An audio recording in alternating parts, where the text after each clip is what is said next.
Yo tout le monde, c'est votre truc de débrief par rapport au derby de Manchester qui opposait donc Manchester United à Manchester City et ça a été quand même un très très gros match, très intéressant à suivre hein, pour plusieurs choses. Déjà ça se joue à Old Trafford par rapport à Ronaldo qui affronte City, l'équipe où il a failli signer et puis dans tous les cas quand on connaît l'état de forme actuel de Manchester United, c'était intéressant de voir un peu comment ils allaient se relever ou non et puis voilà quoi, ça reste toujours un très gros match, très intéressant à suivre entre Guardiola et Solskjaer, il y a quand même une grosse rivalité entre les deux.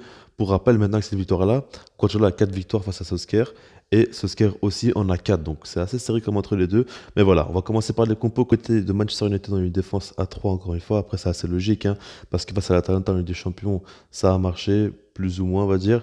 Et puis face à Tottenham, surtout, ça a plutôt bien marché. Donc du coup, ils remettent ça en place. En plus de ça, on sait bien que City aime bien jouer avec une ligne offensive de 4. Et on se dit que la défense donc à 3 va, quand ils n'auront pas la balle, ça va se transformer en défense à 5 et ça pourrait essayer de contrer ça. Finalement, ça n'a pas du tout marché, mais en tout cas, c'était assez logique. Et puis, CR7 Greenwood ont animé donc l'attaque avec juste derrière Bruno Fernandes. Et puis, du côté de City, ce qui a été intéressant, c'est qu'encore une fois, Sterling et Mahrez n'ont même pas été titulaires dans les gros matchs. Quand même, ça commence à devenir très répétitif. Et par contre, Grealish aussi. Grealish, ça c'est surprenant parce que d'habitude, il joue tous les gros matchs, tout ça. Là, il a même pas été titulaire. Mais sinon, par ça, c'était un 4-3-3 avec Bernardo Silva en faux neuf. Et c'était assez intéressant parce qu'au début de match, on se demandait un peu comment ça allait être et tout ça. On a vu que Bernardo Silva était en faux neuf avec Foden ailier gauche et Gabriel Jesus ailier droit. Mais en fait, City, franchement, ils sont trop forts tactiquement parce que c'est pas simplement ça, c'est pas simplement un 4-3-3.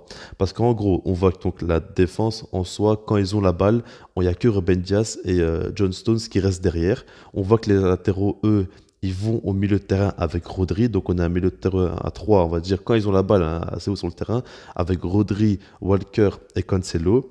Et puis devant eux, on a donc Kevin De Bruyne et Gundogan qui sont entre les ailiers et le faux numéro 9. Et puis on a la ligne de 3 qui est pas très proche, hein, ils sont très éloignés, avec les deux ailiers qui collent la ligne et un Bernardo Silva qui est en faux 9 mais qui est très libre sur le terrain. Et ça fait qu'en fait les circuits de passe sont tellement simples, ils sont tous très très proches d'eux. Donc ils peuvent très bien combiner facilement. Et puis sur les côtés, les ailiers font beaucoup beaucoup de différence. Et des fois même les latéraux vont venir aider aussi. Donc du coup ça c'est dangereux. Ce qu'il faut dire, c'est que City a très bien commencé le match en mettant beaucoup de pression. Et dès qu'il perdait la balle, il y avait un très gros contre-pressing qui vraiment bloquait Manchester United, qui n'arrivait pas à créer son jeu ou quoi. Et du coup, dès la 7e minute de jeu, il y a un but qui est tombé. Alors à la base, c'était un centre de Cancelo, mais c'est Eric Bailly donc, qui a fait un CSC et qui l'a mis tout simplement dans son but. Ça a été assez dommage pour lui parce que franchement, face à l'Atalanta en Ligue des Champions, il avait fait un très très gros match. Et là maintenant, il met un CC dès le début de match qui tue tout simplement son moral et sa confiance. Et ça, c'est assez dommage. Mais en tout cas, voilà, le but tombe en même temps. City commençait vraiment à mettre une grosse pression. Ils ont très très bien commencé le match et ça, il faut le dire. Et à partir du but, on a vu une United vraiment qui. En fait, il faisait rien. Il n'y avait pas vraiment de pressing. Il n'y avait pas de contre-attaque préparée. J'avais l'impression que Solskjaer a vraiment rien préparé pendant le match. Parce qu'on ne voyait pas quelque chose qui était mis en place pour contrer le jeu de City. Vous voyez ce que je veux dire? Ni de pressing, ni de contre-attaque assez rapide, ni de phase de possession. Et c'est un petit peu de calmer le jeu ou quoi. Non, il n'y avait absolument rien. Juste ça reculait et ça subissait. Alors que dans une composition comme ça, en 3-5-2, avec des pistons qui ont un rôle très important, ce qui aurait été bien, c'est qu'ils défendent déjà en avançant. Après, c'est risqué face à City. Mais en tout cas, qu'ils tentent quelque chose de prendre des risques, peut-être pas constamment dans le match, mais à un certain moment, ils auraient dû tenter des choses et ils n'ont rien tenté selon moi. Après, ce qu'il faut dire, c'est qu'à la 27e minute de jeu, il y a eu la première véritable occasion de Manchester United et c'est Cristiano Ronaldo, donc sur un centre de Luke Shaw, qui fait une reprise de volée pied gauche. Le gardien fait quand même un bel arrêt, même moi, elle n'était pas non plus assez bien frappé, mais c'était quand même dangereux à ce moment-là.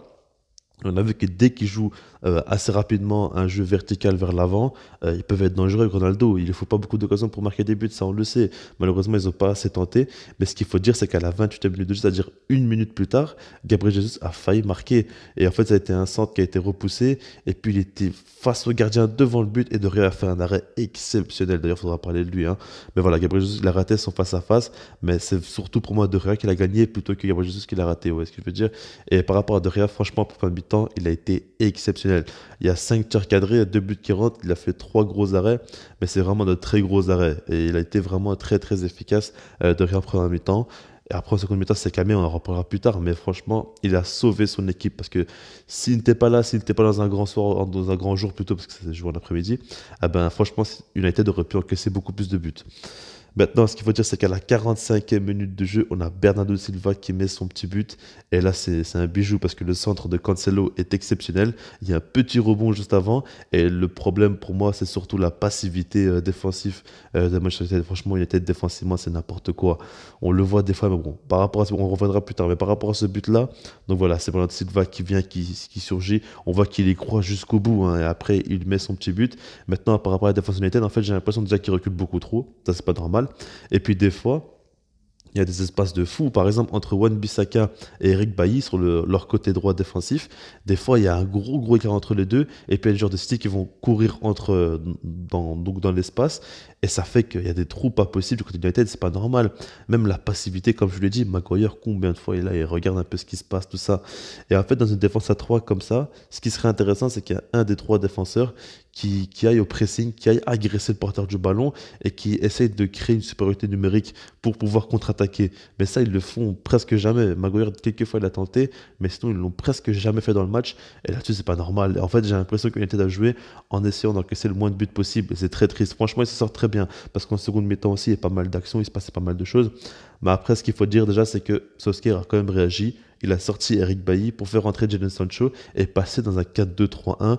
On s'est dit que ça allait jouer un peu plus offensif ou quoi. Finalement, il n'y a rien qui a changé parce que, en gros, les joueurs sont revenus avec la même mentalité. Ils n'ont pas voulu vraiment rentrer dedans sur City. Ils n'ont pas voulu tenter vraiment beaucoup de choses. Donc, du coup, il n'y a pas grand chose qui s'est passé. Ça a été à peu près la même chose.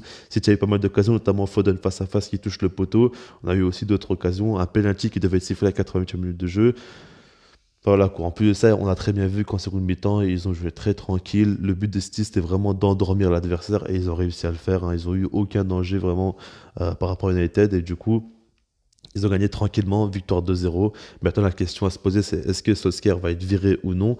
Parce que là, ça ne va pas. Ça ne va pas. Franchement, les résultats sont très mauvais. Et en plus de ça, le jeu proposé est mauvais. L'envie des joueurs n'est pas forcément présente. On ne sait pas trop là où ils vont venir parce que maintenant ils mettent en place une défense à 3, mais on voit que c'est pas assez travaillé et qu'ils sont pas véritablement prêts à jouer comme ça. Donc du coup, ça pose vraiment problème.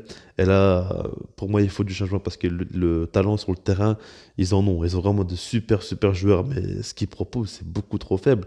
Et par contre, City, cette saison, dans les gros matchs, ils sont plus que jamais présents. À part face au PSG en Ligue des Champions, mais surtout en Première Ligue, dans les gros chocs, face à Chelsea, face à Liverpool, face à United, ils sont toujours très impressionnants. Et leur jeu, ils arrivent vraiment à le mettre en place. Leur pressing, il fait à chaque fois très mal. Ils n'arrivent pas à s'en sortir, que ce soit Liverpool, Chelsea ou United. Et franchement, ils font peur cette saison. Après, moi, je l'avais dit, pour moi, je vois vraiment Chelsea gagner la Première Ligue cette saison. Et je reste là-dessus. Maintenant, City, quand même, ils peuvent faire quelque chose, même s'ils n'ont pas de neuf, comme tout le monde le dit. Et ça me rend dingue. Parce qu'à chaque fois, c'est toujours comme ça avec Guardiola. Quand il perd un match, on se dit, ouais, mais c'est normal en même temps, il n'a pas de neuf, tout ça. Et quand il gagne un match, on se dit, ouais, mais vous avez vu, sans neuf, il arrive à le faire. Il faut arrêter au bout d'un moment. Ça fait partie de son jeu. Il faut arrêter de parler toujours du neuf dès que ça va pas. Parce que maintenant que ça va, bah, ça pose pas de problème. Il peut très bien jouer sans neuf et éclater United à ultra fort.